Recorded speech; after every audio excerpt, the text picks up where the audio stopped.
he invited us in the house, telling the dispatcher he had a surprise for us. So when I see him, I stop and I put out, he's out of the house. So I took a couple steps forward and I could see that, it was a male in khaki shorts with a gun in his hand. Listen, gang, Lucky Gunner has both fantastic content and great prices on ammo. Enjoy the convenience of online purchase and crazy fast shipping. Experience why Lucky Gunner is one of our favorite spots on the Gunternet. Go to get-ask.com/Lucky Gunner. And while you're there, check out MagTech Ammunition. MagTech is the exclusive range ammo for the Active Self-Protection Team, and we are grateful for their commitment to quality and support. You can buy MagTech ammo at the Lucky Gunner link. Remember to tell them both that the Ask Podcast sent you. Alrighty, folks, welcome back to the Active Self-Protection Podcast. I am your host, Mike Williver, your favorite former Fed, with us today. Full disclosure, a very good friend of mine for many, many years, John Hintz. John is a retired sheriff's detective from San Diego County, California Sheriff's Department. He is also previously a tribal police officer. He is married with 4 kids, and he is a background investigator currently for the state of Wisconsin. And later in the show, we're going to discuss his avocation with a group called the Mighty Oaks Warrior Foundation. John, welcome. Thanks for being on. Hey, thanks, Mike. Man, it's good to see your face. It's been a while. Yeah, it has. It's been quite a bit. So John and I used to work together in San Diego County on a gang unit. We did a lot of really targeted, street-level targeted gang disruption. Had a great time. Have a lot of good memories and a lot of inside jokes that we won't bore you guys with here today. So John, tell the folks who don't know you, where are you from originally? So I am living in Wisconsin, originally from here, born and raised in Milwaukee, enlisted in the Marine Corps while I was still in high school. Marine Corps took me to San Diego, like all good young Marines. I was married very young, spent 6 years in the Marine Corps, 7 years married. So I went from the Marine Corps into law enforcement.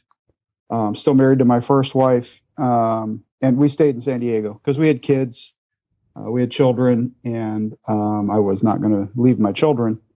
Like I said, started my career in law enforcement there. I can tell the folks at home who don't know John, he's an absolutely outstanding law enforcement officer, a great detective. You were in law enforcement for a total of 25 years, 23 of that with the Sheriff's Department. Let's just talk briefly about the training. I got to work with pretty much every agency in San Diego County. It's a big county, a lot of agencies. I'm not shy in saying that the Sheriff's Department was my favorite agency to work with, just very squared away. And the training is outstanding. They have, I think it's 2 weeks a year. Everybody at one point stands down for mobile field force training. There's all sorts of in-service training.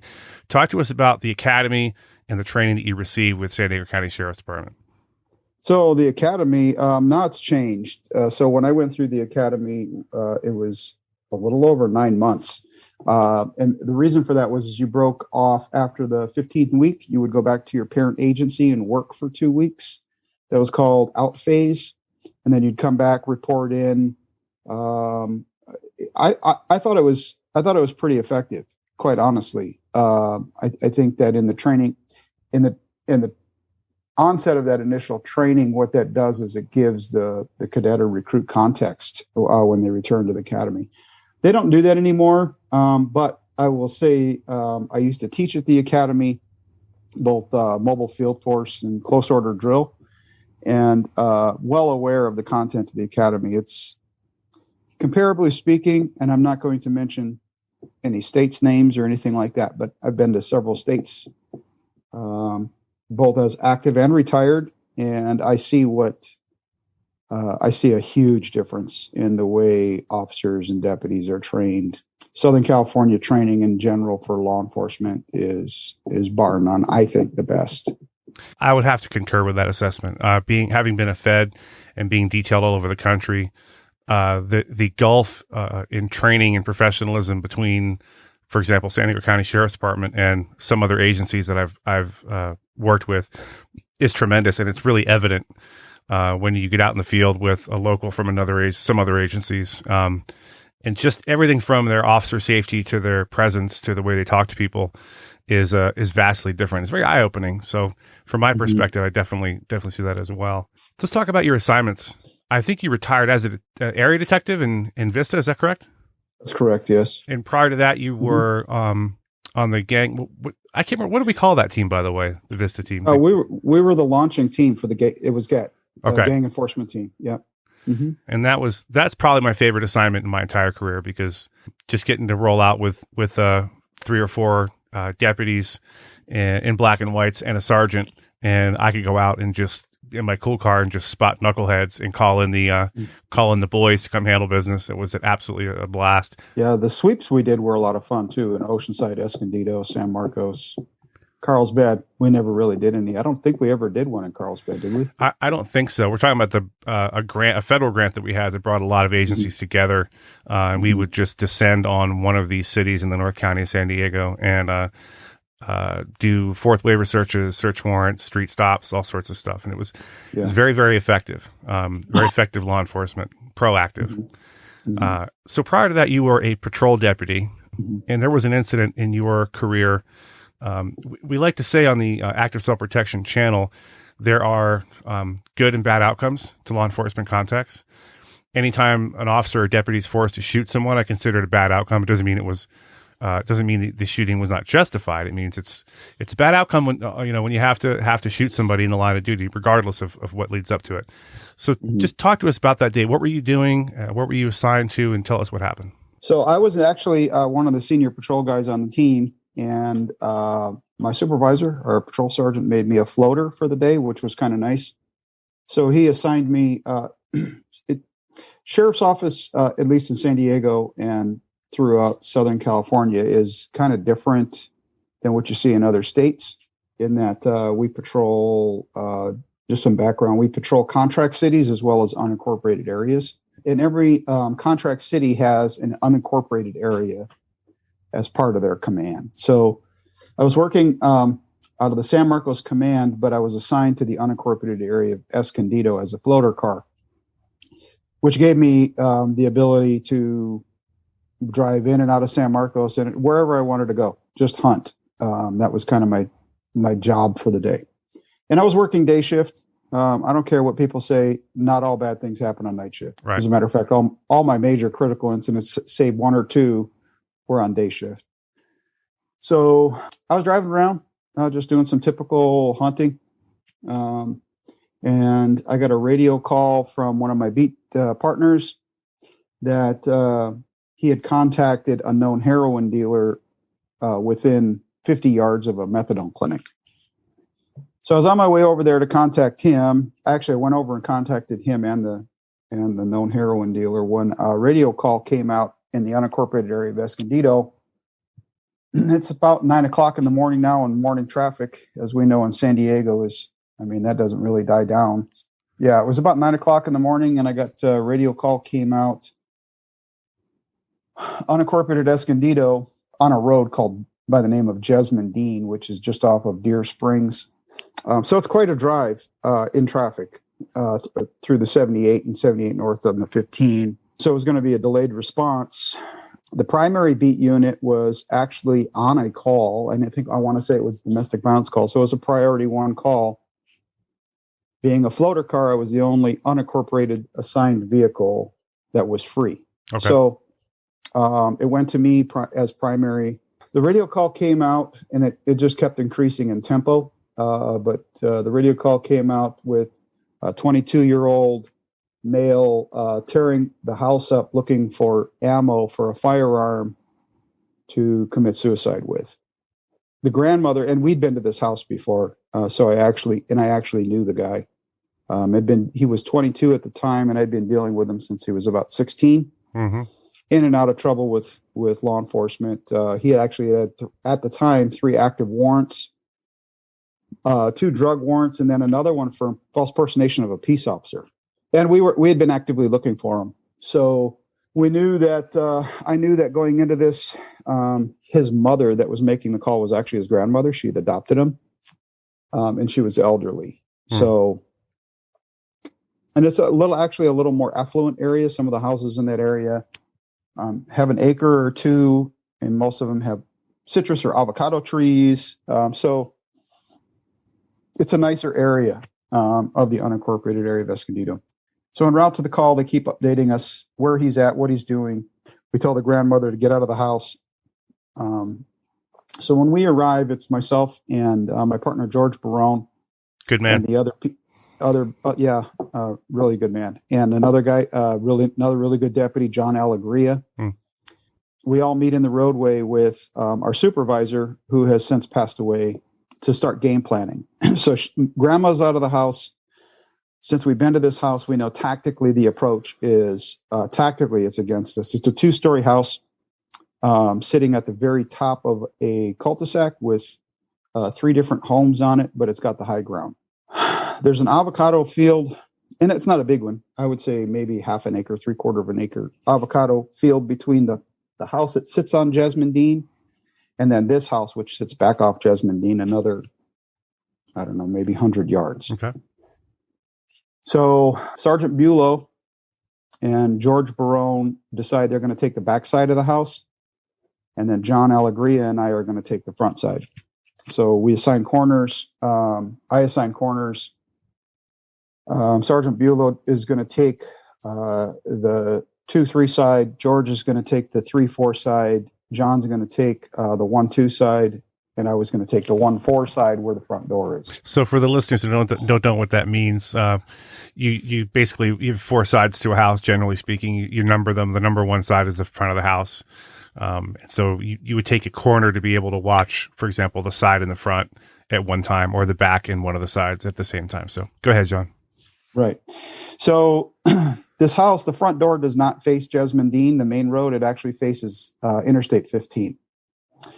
So gunfire out of the front of the house would have been bad for people driving up and down the 15, because it's another 30 yards to the 15, but it's a clear shot. No trees or anything like that. Right. So I set up on the 1-2 corner, and I'm on comms with dispatch. Dispatch said they're talking to him. And dispatch asked me if they wanted to let this guy know that we were at the house. And we told them, no, don't say anything, because we're still setting up and we don't want him looking out the windows knowing our position. I would later find out that the dispatcher told the suspect that we were setting up on the house. And he invited us in the house, telling the dispatcher he had a surprise for us. So we were setting up on the house, and unfortunately, at the 1-2 corner, I had all kinds of concealment and absolutely no cover. So better concealment than standing out in the open. I started to back up towards a bush to kind of place myself behind the bush, at least to get myself out of line of sight. He would have to search for me to find me. Mm-hmm. But as I was backing up, he stepped out onto the front porch. So the geography of this is important, because the house is on high ground. The driveway that I'm standing in is literally a bowl, if you will. And as I'm walking backwards, I'm walking uphill the other side of this. Okay. Trying to get into this bush. So when I see him, I stop and I put out, he's out of the house. And initially, all I saw was feet because of the configuration of this bowl. I just saw feet on the front porch. So I took a couple steps forward, and I could see that, it was a male in khaki shorts with a gun in his hand down by his side. And we can talk about this later, but just for the sake of this story, but the effects of what happens with the brain, where we actually think from in times of crisis. We can talk about that later, but sure. I never saw the gun go from his thigh to pointed at me. It just appeared pointed at me. When he pointed the gun at me, he started to walk towards me. That's when I released a volley of rounds. So again, the geography being extremely important here. He's walking down the porch and then down the front walk, which is downhill. To his left side is the exterior garage wall. Okay. That becomes important in the story. So the guy, his firearm is up. I sent my first volley, and of course I've gone into auditory occlusion. I don't hear my firearm at all, and I hear different, what sounds to me like different calibers of weapons firing. So he turns then towards his right. He makes it down the driveway.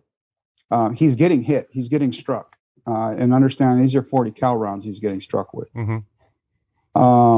I can see the plinking in his clothes, and I can see him getting struck. He backs up a couple steps and then turns to the right and engages George Barone. George Barone fires several more rounds. I couldn't tell you how many.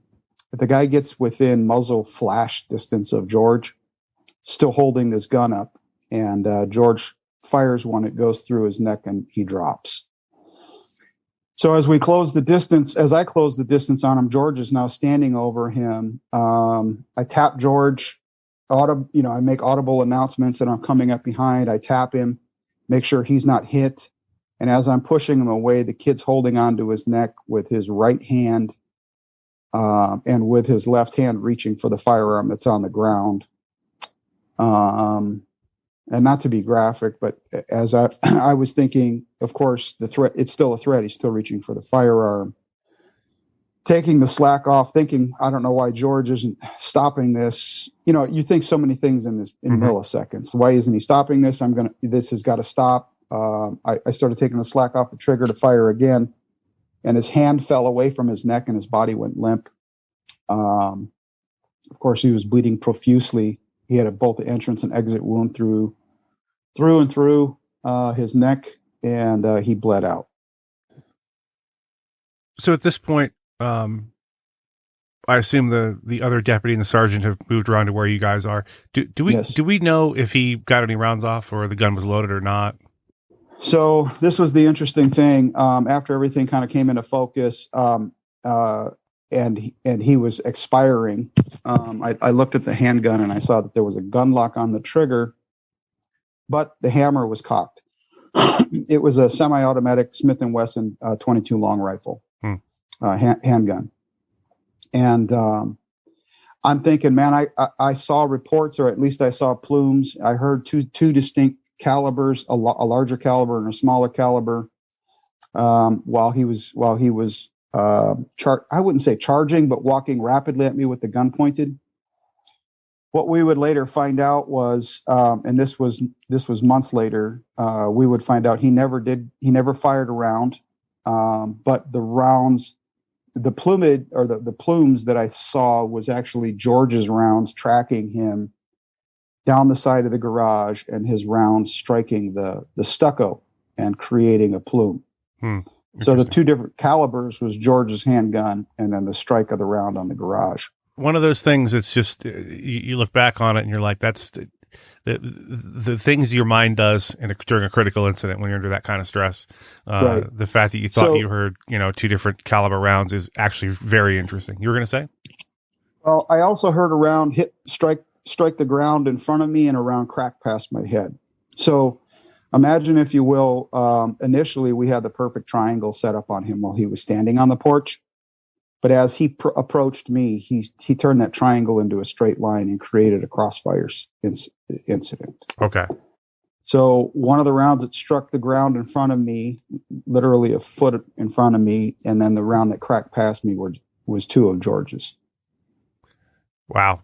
I can't imagine how that felt in the moment. That had to be very uncomfortable. In the moment, feeling. I didn't know. I thought I was getting shot at by the suspect. Either way, yeah. But in the moment, that was something that George and I talked about and came to grips with. I love that man. He's like a brother, So this is something in debrief, and then when we went to the officer-involved shooting retreat, we talked about it at length. And forgiveness isn't an issue. We did what we had to do. So in the moment when you fired your first few rounds, you said you didn't hear your gun. You didn't hear your gun going off. Certainly not in the way that you would in a not stressful situation. If you were at the range and somebody starts shooting and you forgot to put your ears on or whatever, that noise is incredibly loud without hearing protection. and I've heard this time and again of people telling the stories on this show, is that auditory exclusion is real. What about tunnel vision? Was that a thing for you? Yeah, so I didn't see George at all. All I was focused on was the suspect. Is there a way to train yourself out of that, or is that just what's going to happen during a shooting? So this is my experience. My second shooting, no tunnel vision. Auditory occlusion, yes, but no tunnel vision. I don't know that there's a way to train your way out of it.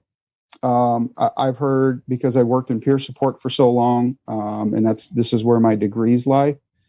I've heard that the greater you train, two things can happen, right? You'll hear people say that time either went quickly, sped up, or slowed down. What they found is those people who report that time slowed down are the people that train more often for those situations. Okay. And the ones that speed up aren't prepared. That actually makes perfect sense. And I'm not a brain scientist, so I can't claim to be able to explain this very well, but there is something that happens. The sensation of time slowing down has to do with your brain actually speeding up. And it's drawing in more information quicker than it would when you're in kind of condition yellow, when you're relaxed. And so time does seem to slow down. And, a lot of people will say, they had 4 or 5 or 6 very well-structured, independent thoughts. Things go through their head in the space of a half a second because they're thinking, what's my backstop? Is that a gun he's holding? All these things that can go through your mind in that moment. But those thoughts can come and go very quickly. And I find it fascinating, that tidbit about people who are better trained, time, their sensation is that time slows down. So after this is all over, I assume, fire rescue comes out and probably pronounce him at the scene, correct? Yeah, they we allowed one in. One came in with the EKG, hooked him up on his toes. So back up, there wasn't much aid to render, Mike. I mean, being honest about it, the shot to the neck, the distance because we're in an unincorporated area, even with FD staged, and they were, even with FD staged prior to the shooting, it was still going to take some time for them to get in. And I mean, George attempted to render aid, but there was just nothing that could be done. Nothing. Well, I assume his carotid artery had been severed. Is that correct? Both jugular and carotid. Okay. Yeah. Jugular on one side, and then the exit wound was much larger. I feel like if he's lying on an operating table with a full surgical staff, they're going to have a really hard time doing anything about that. So I don't imagine there was much that you could have done at that point. There was nothing. I mean, an autopsy would show that he was high on both methamphetamine and heroin. And that's why he was able to continue to stand and stay in the fight for as long as he did. But 17 rounds fired, 11 were strikes, and 7 were kill shots. I'm going to go out on a limb here and say the follow-up investigation to this cleared everybody, and that it was a justified shooting. It's pretty open and closed. I mean, there's not a lot to investigate there. He's held a gun up. He pointed at a law enforcement officer or two and got shot for his trouble. That said, you went into this knowing from the dispatcher that this guy wanted to die that day. Was there ever a moment prior to you pulling the trigger, was there ever a moment where you questioned, hey, is this guy really going to shoot at me because maybe he just wants me to kill him? Suicide by cop has become a thing. So did that thought ever cross your mind for a second? No. And this would go to a frame of mind that I was in, because this happened in 2004. It would go to a frame of mind of that I was in starting in 2001. Not that I was apathetic to anything. I was extremely alert to my surroundings and what's going on, and empathetic to the public. But if you heard the radio traffic from the time that call came out, I knew for a fact that this was going to end badly, because it's just one of those calls that continues to increase in tempo.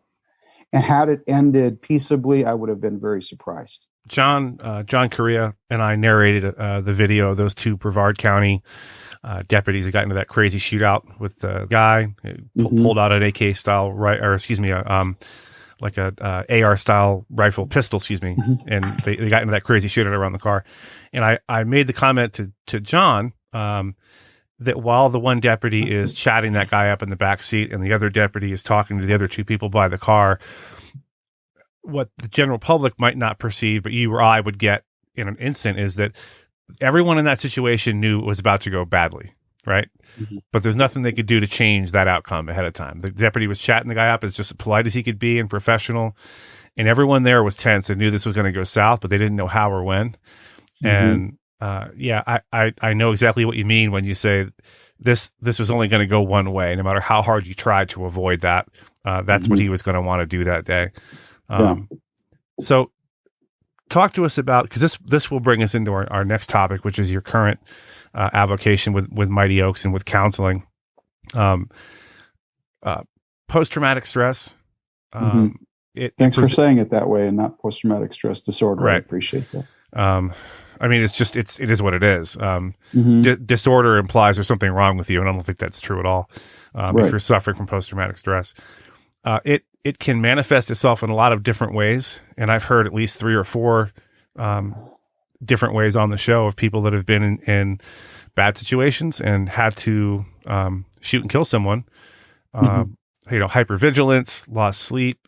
Sometimes there could be a delayed onset where it's months and months, or you don't feel anything, and then all of a sudden these symptoms start to crop up. So what was it like for you? Did you have any issue with post-traumatic stress, and how did it manifest itself?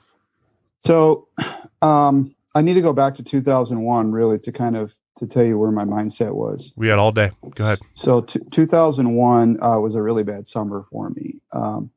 So let's talk about PTS first. Okay, PTS is a normal response to abnormal circumstances.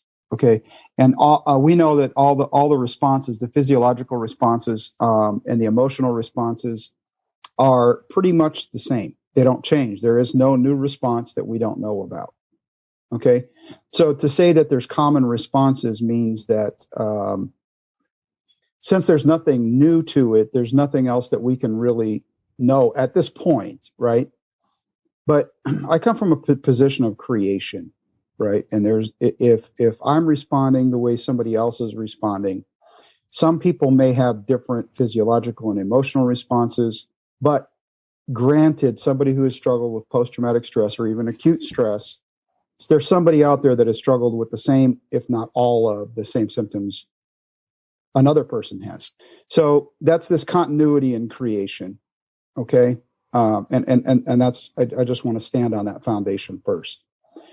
So 2001, well, let's understand this too. Post-traumatic stress is, I like to, when I teach it, explain it this way. We're all born with a certain level of resilience, right?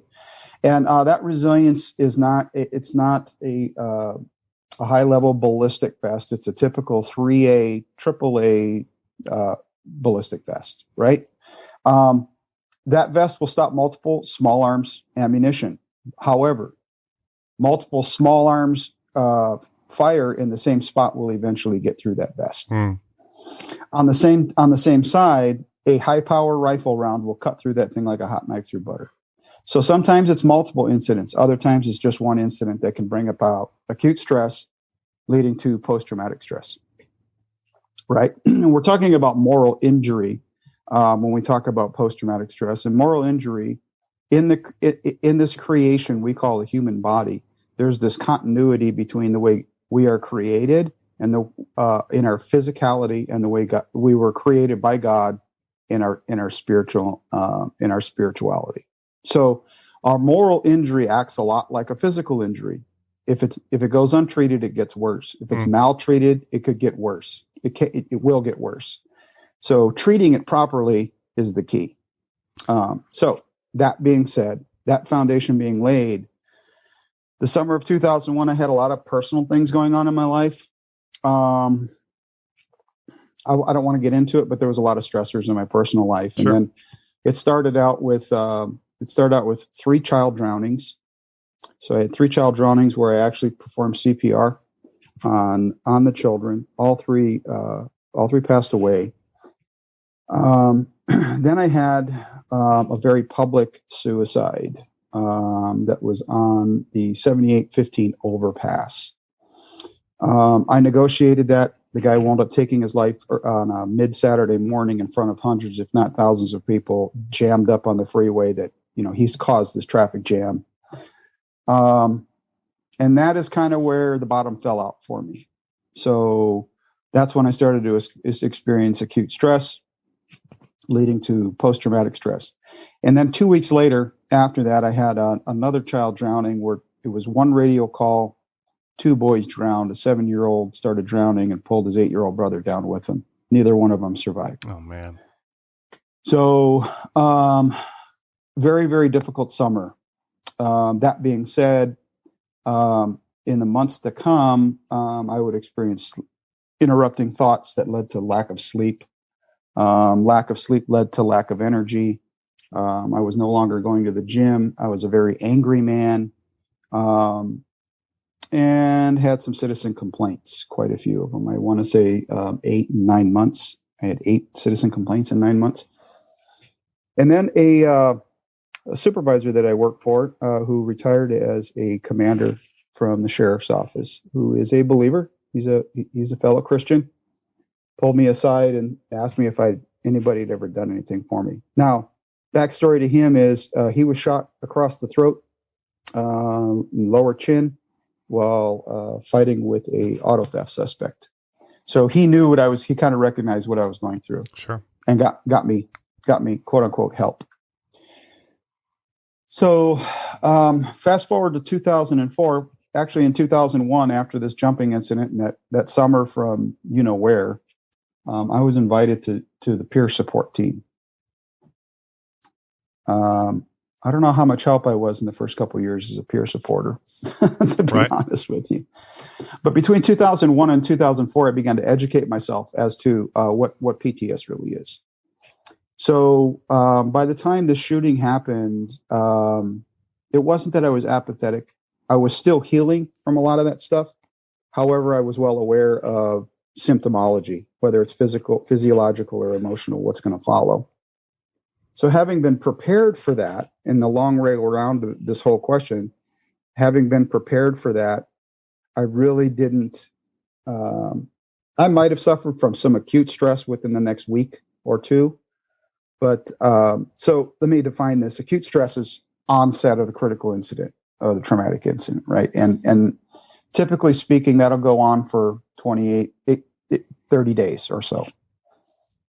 Where the problem lies is when it doesn't decrease and actually the symptomology increases over that month and goes over the 30 days and continues to get worse. Then you've kind of grown from acute stress to post-traumatic stress. And again, gone unattended or unattended poorly too, it just causes greater damage. What do most cops do when they're self-medicating with PTS that's gone undiagnosed? We all know. Alcohol. Treat it with booze, yeah. Mm-hmm. It's a legal drug. You're not going to get fired for drinking off duty. And 2 or 3 beers leads to 14. If we're gonna be honest about this too, I mean, we can medicate in all different ways that are legal. And I deal with men that do it all the time. It may not be alcohol. It could be pornography. It can be gambling. It can be shopping. It can be going to the gym. Too much of a thing. Too much of a thing that controls your life. I've known guys on what appears to be healthy in their post-traumatic stress in the gym so much their marriage falls apart. Yeah, I call it trying to fill a God-shaped hole in your chest with something other than God. Right. That's 100% correct. The peer support team. How were you prepared to fill that role? What was the training like? Do you feel like it was sufficient? So you have to understand too that we're talking about a government-run training program, and because it is, they can't be specific about spirit. Mm-hmm. Okay. I make no bones about this. I'm a Christian man. Jesus says, I am the way, the truth, and the light. And in a logical argument, there can't be multiple different gods, small g. Because here's the thing, that something can't be true and false at the same time. Right. Even if there were multiple small gods, they had to come from one God, one creator. It's called first cause, right? First cause, whether you're looking at it through the universe through an evolutionary perspective or through a creation perspective, there's always a first cause. There has to be. So no other, I don't want to call it religion, but no other belief system who is the personage that is worshipped makes such a bold statement as to say, I am the way, the truth, and the life, and no one comes to the Father but through me. Now, while the world may look at that as arrogant, truth has no feeling. And Christ is the only personage of God that died and came back. That's right. That's right. So the peer support training run by the government, so predictably it's not going to be the best, there possibly is, but you took it a step further before you retired, and you decided to get yourself educated and to go and help other people. So walk us through that. When did that start, and what made you decide to do that? So, how transparent do I need to be right now? But so in my Christian walk, I'm just going to be very transparent here. My medication, if you will, was pornography. Like it is for so many men, yeah. Yeah. And my struggle with it was kind of a twofold thing, right? Like I wanted to learn more. I wanted to be quote unquote certified to be able to, because, man puts value behind letters, a person who has letters behind their name. No one will listen to you. You don't have a voice unless you can prove that you're somehow educated. So I decided to go back to school, but I also thought, well, if I go to a Christian university, which I did, and study Christian psychology, which I did, that will help me with my pornography issue. So essentially what I was doing was throwing dirt on top of a weed instead of pulling the weed. Right. It didn't do anything. It did nothing for me. So education, while it's great, because it is. I mean, I would never shake a finger at somebody who decides to go and educate themselves, particularly when it comes to counsel, right? And knowing how to counsel. But understanding the full depth and breadth of who we are as God's created was the most important thing that I learned. Not the different scientific jargon that goes with counsel, but just understanding who we are in relationship to the one that created us, and how he created us is important. I mean, you can study a book all day long on how that, how Tesla makes their vehicles, but until you start getting your hands in there fixing it, you have no idea. So was your time in peer support with the Sheriff's Department, was that sort of your inspiration to go and do this in a more sort of professional, what's the word I'm looking for? Just professionally. Professional. Yeah. Yes. And no, I also knew that I didn't want to chase after state and federal certification. What does that mean? Okay. There's going to be people out that are listening to this that are going to growl at this, but that's okay, because I've got 20 years of experience. I know what works and what doesn't work. Counseled a lot of men, and I'm not saying that to brag. I'm saying that because I want people to know the truth. What I learned was a form of what's called integrated psychology, integrated Christianity and psychology. And in some of those notions, man's wisdom is placed over the top of God's wisdom, which in my course of studies, I rejected heavily. In some of my papers, I rejected heavily. And the more I went to school, the more classes I took when I got into my master's level classes, I got good grades. I had apparently good professors that thought, okay, well, this is his opinion. And, they graded the papers that I wrote more on its content. And the more that I started to counsel, the more I started leaning towards what's called biblical counseling.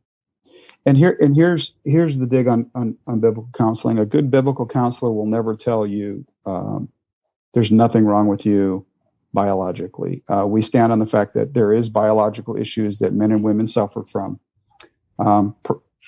Our veterans, traumatic brain injury, right? Traumatic brain injury will cause dysfunction in the brain. There's also biological things, Alzheimer's, schizophrenia. We know those to be real because they can be seen. They can be seen through PET scans, scans of the brain, bodily functions, and that kind of thing. We know that there's brain deterioration there. There's biological issues, but for the most part, when it comes to fear and anxiety, pride, and all those other things that attack us as humans, Scripture spells out the answer to those things. In man's psychology, starting with Freud and moving forward, there's over 300 different philosophies on how man operates to himself, how man operates with others, and how man operates or relates to his creator. So 300. And any one of them that has any bit of truth, that's God's truth first. It's all God's truth first. He's the author of truth. So why would I turn to 300 different theories of man when God's word has his theory? The one who created us can tell us how we're created and what needs to be done for his creation. So that's where I landed. I mean, that's a long way to go around. Yeah, I went back to school, but God reveals his wisdom to us in his time. So, and life is a good lesson. Life's a good testing ground to take knowledge and turn knowledge into wisdom. Yeah, I like to say that wisdom and intelligence are two very different things. One right. could be absolutely wicked smart, and just give you the worst advice humanly possible because they haven't been around long enough. We were talking before about as fathers and now grandfathers how we wish we could just inculcate our kids with our wisdom, and save them years and years of banging their head against the wall, but you just can't do it. And so wisdom comes with time. It comes with experience. And I don't know about you, but there's well over 3,000 years of time and experience in the Bible. 6,000. It's been around a long time, so it might contain some wisdom. You want to consider cracking it open and studying it a little bit. So talk to us about Mighty Oaks. What is it? What do they do? So, still struggling with. I just gave you a backstory how I was intro to them. Sure. I was actually a peer supporter, still working as an active peer supporter, and one of our department members I knew was a fellow believer, went to our church, was saying, "Hey man, can you help me find something faith-based for this?" He had been in a second shooting, very public. Both of his shootings in Vista were very public, and both of them had really bad optics to them. Because they're, of course, only half the story is coming out in the media. Oh, you don't so they say. had really bad optics. It wasn't just so they had to pull him from the station and send him somewhere and hide him for a while, and he was really struggling with that too because he was being isolated. So I had heard about Mighty Oaks. I heard about it and I sent him. I heard about it. I don't even remember how. I did watch. Chad Robichaux, who is the founder, him and his wife Kathy are the founders of Mighty Oaks Warrior Program. Chad Robichaux was in the Marine Corps, got out, became a peace officer, got into an OIS, and then decided I'm going back into the Marine Corps. He was Force Recon. I think he did 8 tours between Iraq and Afghanistan. Wow. And if that name sounds familiar to anyone, that's because he was 3-time featherweight MMA champion. So the guy's a real underachiever is what you're telling us. Yeah, he's a real underachiever. Yeah. He couldn't just be a regular grunt. He had to be force recon, right. That kind of thing. But no, so he went through, when he was struggling with PTS, he was benched. The Marine Corps benched him for PTS. And he had, if you watch his video, I encourage you to do it. He's on I Am Second. It's about a 20-minute video. It's such a great story. He met a guy named Steve Toth. If that name sounds familiar now, it's because he's an elected official, but he was pastoring at the time. And Steve Toth took him through a 1-year discipleship process. So that discipleship process has been poured into this class. When I say class, it's actually a week-long program for veterans, first responders, and active duty. If you've ever served in that capacity, you're more than welcome to attend. It's a 1-week program. They're national. We have programs in Ohio, Virginia, 2 in Texas, 1 in California. Just check their website, Mighty Oaks Warrior Foundation. I think it is now. It used to be programs, but now I think the website's foundation. Same website. I think they just changed the name. Okay. But anyway, so I sent him, and he comes back, and he says, "Man, this program's great." And I had quite the reputation, and please don't hear that as a brag, but I'd been in peer support by this time for 17 years. I was running our Sheriff's Department peer support team, 75-person team. And he said, "You need to go." So that was in 2017. 2018, I retired, and my wife was like, "Hey, you got no excuse not to go now." So right. I went, and all of their training cadre, whether you're a mentor, a biblical counselor like I am, or a team leader, all of us, program manager, anyone that's part of that program had to have attended first as a student. So I attended. I was invited to come back and start the training process as a mentor. And here I am, mentoring with them. So just give us an idea of what, why somebody would want to go to this week-long class. What would lead someone to consider this to be a beneficial thing for them to go do? So here's the thing, man. It's about resiliency, right? And you don't have to be struggling with PTS. You don't. As a matter of fact, the classes that are taught there should be taught to every Christian man, because it's about being the men that God created us to be. I can't explain the program to you, dude. And I don't know how many programs I've taught at, been to. It's not something I can explain. You just have to go. But understand this, you're not going to leave the same way you came. It's not a cult of personality. It's truth. And you're just fed truth with a fire hose, not to scare guys away. But if you really want to see what the world looks like through the lens of truth and God's word, this is what we say. If you're an atheist, you're welcome. If you've been a Christian your whole life, you're welcome. You don't have to have been in some sexy major critical incident to go. Yeah, if you're active duty, veteran, first responder, or retired or served in those capacities in any way, shape, or form, this program is intended for you. And guys, it's free. They pay for your travel. They pay for your stay. The only thing you have to do is arrange that 1 week time. You'll be there from a Monday to early Saturday morning when your flight leaves. If you drive to a program, you can leave after graduation on a Friday. We have a instructor certification program that I went through recently with active self-protection. And after going through that class, it's mostly online meetings, WebEx, that sort of thing. But then there's an in-person cohort. And I got to tell you, I know generally what you mean by I can't explain it to you, because that's how I felt about that class that I took. And everyone feels about that class, is that you go into it, obviously, with the understanding you're going to be learning how to be a better instructor. And you come out of it knowing yourself better, and you come out of it understanding how adults learn versus just how to teach people to shoot. So you could apply the principles of the active self-protection instructor program to baking, car mechanic, almost anything. And my man Sam Meadowbrook, who you would adore, by the way, who teaches the class, could teach anyone anything. I feel like that's how good he is at it. So Mighty Oaks Warrior Foundation online. Do you know the website off the top of your head? Mighty Oaks Warrior Foundation. .org? Probably. .com? I'm sorry, .org. Mighty Oaks. You can just go mightyoaksprograms.org. Very good. Sorry about that. Yeah, mightyoaksprograms.org. Check that out, and if you qualify, it's not, if John's recommending it, I'll go ahead and recommend it, not having been, because he wouldn't steer you wrong. Folks, don't forget to stick around after to listen to our sit down with Stephen Gutowski from thereload.com.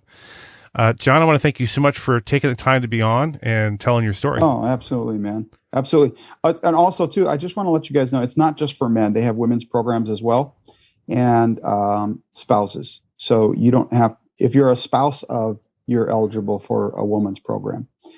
Sometimes we have male spouses come through the men's programs. Doesn't happen very often, but we've had them. So what another qualifier is to be a spouse. Very cool. Mm-hmm. All right, folks, you heard it here first. And again, John, thanks so much for being here. Absolutely, Mike, man. It was good to see you again, dude. I miss you, bro. A pleasure. Okay, gang, it is that time of the week again. The main interview is over. That means for dessert, it's the Gutowski Files with our friend Stephen Gutowski. He is the founder of thereload.com and the host of the weekly Reload podcast, available on all the finer podcast networks and on YouTube. Go give him a look. Stephen, how are you, sir? I think dessert is the best part of the meal, but that's probably why I'm on Weight Watchers. Absolutely. So. You and me both, my friend. Good times. So this week, all the headlines, it seems like, over the last few days, as of we're recording this on the 25th of February, and Russia has just invaded Ukraine, and it's all kind of bad news right now.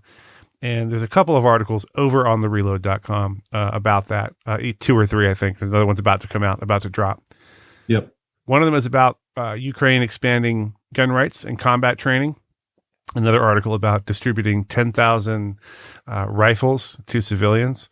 And, you know, this as Americans, we can look over to our friends in Ukraine and be reminded of why the Second Amendment is so important and why it's important for us to preserve our right to keep and bear arms. It's the Second Amendment was not put in place to protect hunting or home defense or sport shooting. The Second Amendment was put in place to preserve a free state. So I think this is completely relevant to us. So Stephen, talk to us about them expanding gun rights and combat training. What is that about? Yeah, I mean, well, obviously, like, this whole situation sort of strikes at the heart of what a lot of gun rights advocates in America believe about, you know, the Second Amendment and why we have it, as you just explained there. It's a horrific situation, clearly.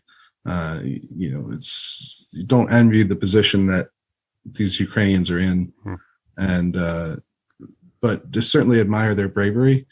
But yeah, they've taken the step of loosening their gun laws.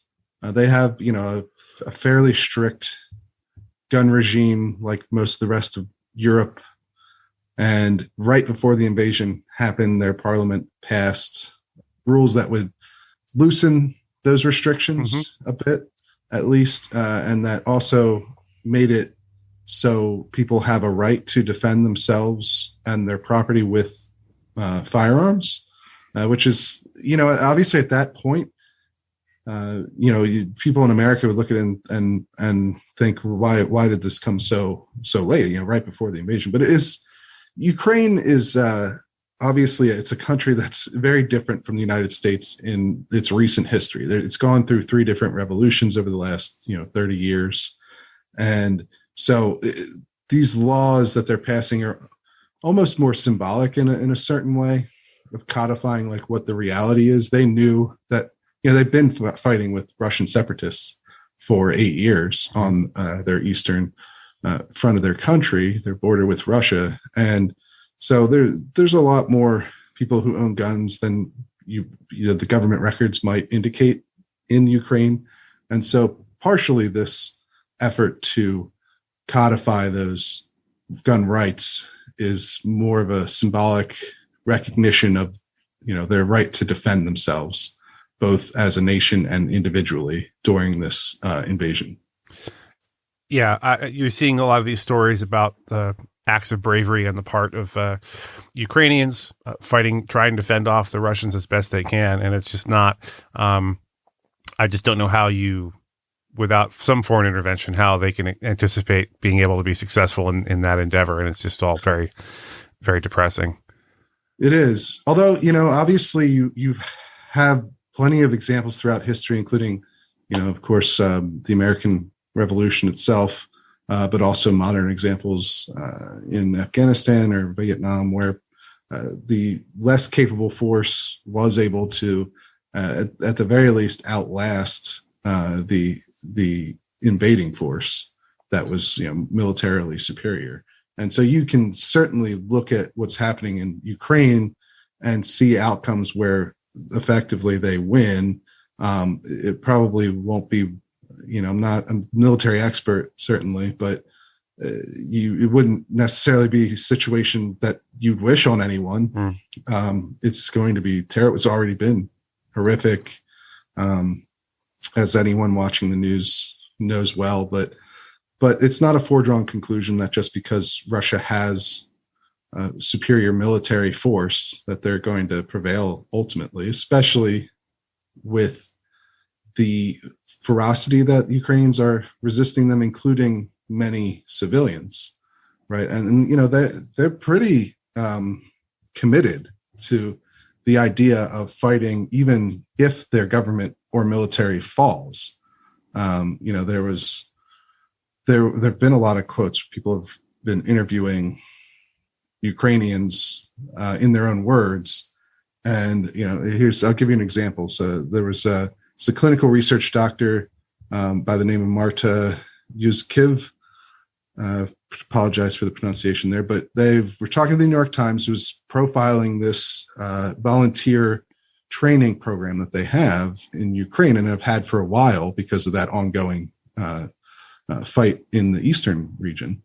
But this person was at one of these training events, and they said, quote, "We have a strong army, but not strong enough to defend against Russia.